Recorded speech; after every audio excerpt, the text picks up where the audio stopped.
গত 15-16টা বছর আওয়ামী বিরোধী জাতীয়তাবাদী শক্তির কেউ অন্তত বইমেলায় আসার সুযোগ পায়নি। এমনকি আমাদের স্টল নিয়ে এখানে আমাদের জিয়া স্মৃতি পাঠাগারের সেক্রেটারি জেনারেল এখানে আছে, সেই লাইনে দীর্ঘদিন এখানে চেষ্টা করে স্টল নিতে যে অনেক কষ্ট হয়েছে। তারপরে আমরা জিয়া স্মৃতির পাঠাগার এটার নামে নিতে পারি নাই, আমাদের আজকে অন্যান্য কিছুর নামে নিতে পারি নাই, তখন সে তার নিজস্ব প্রকাশনের নামে নিয়ে সেখানে অন্তত আমাদের বইগুলো সেখানে সে উপস্থাপন করার চেষ্টা করছে। এই ছিল গত 17টা বছর। তাই আজকে এই দিনে আমরা সবাইকে বলবো যে আমরা ইতিহাস থেকে শিক্ষা গ্রহণ কথা বলি, কিন্তু আসলে ইতিহাস থেকে শিক্ষা গ্রহণ করি না। আজকেও বহু চড়াই উতরাই পেরিয়ে আওয়ামী ফ্যাসিবাদের মাথাটা আমরা বিদায় করছি।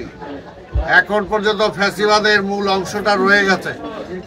তাই আমরা বারবার বলছি এই আজকে তত্ত্বাবধায়ক সরকারকে বা ইন্টেরিয়াম গভর্নমেন্টকে যে গণতন্ত্রটা যত দ্রুত ফিরে আসবে, মানুষের ভোটের অধিকারটা যত দ্রুত ফিরে আসবে, একটা নির্বাচিত সরকার যত দ্রুত ফিরে আসবে, তত ষড়যন্ত্রটা কিন্তু ভেস্তে যাবে। আর তা না হলে আমরা দেখতে পাচ্ছি বিভিন্ন ষড়যন্ত্র করে আজকের এই সরকারকে ব্যর্থ করার চেষ্টা করা হচ্ছে। আর পাশাপাশি সেই পরাজিত ফ্যাসিবাদের গুণগান অনেকে ইতিমধ্যে গাওয়ার জন্য চেষ্টা করছে। আমরা বলবো যে আমরা গণতন্ত্রটা উন্মুক্ত করে দেন, মানুষের রায়ের উপরে নির্ভর করেন। মানুষ কি চায়? বিএনপি অন্য কিছু চায় না। বিএনপির পিছনে বা বিএনপির সামনে অন্য কিছু বলে লাভ নাই। বিএনপি জনগণের রায় চায়। জনগণ কি চায়? আমরা সেই জনগণের সাথে আছি, আমরা জনগণের রায়ের উপরে নির্ভরশীল করি।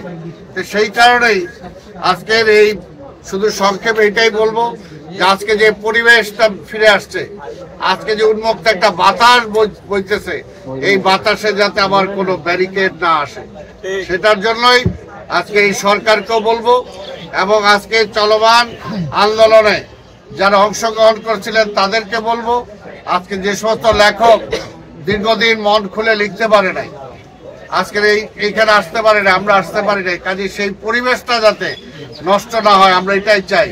আমরা চাই স্বাভাবিক পরিবেশটা থাক, গণতন্ত্র থাক, সবাই যার যার মনের কথাটা বলুক, সবাই যার যার প্রতিনিধি নিজেরা নির্বাচিত করুক, কেউ যাতে জনগণের প্রতিনিধি নিজেরা মন মতো নির্বাচিত করার চিন্তা না করে। এটাই আজকে 21শে বইমেলায় আমরা বলবো যে এটাই আমাদের হোক, যে জনগণের অধিকার জনগণকে আমরা ফিরিয়ে দেই।